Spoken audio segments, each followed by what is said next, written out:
সেদিন হঠাৎ সাংসারিক মোহমায়া কাটিয়ে বিকেলে এজেন্ট নাম্বার 1কে বগল দাবা করে চলে গেলাম রাস্তা ঝাঁট দিতে, কিন্তু ঝাঁটার অভাবে তার হয়ে উঠল না। তারপর আমি এনাকে জিজ্ঞাসা করলাম সব বাঁশ কি দেওয়া হয়ে গেছে নাকি আরও কিছু বাকি রয়ে গেল। হঠাৎ তারপর আমার মনে হলো আমি চা খাবো।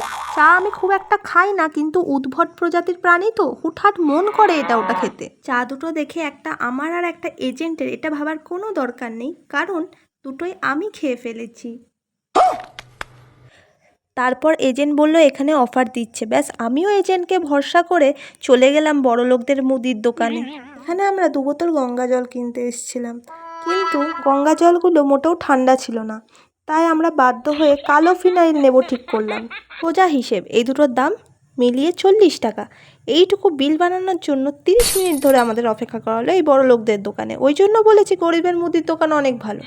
অবশেষে ঠান্ডা কালো ফিনাইল খেয়ে শান্তি হলো।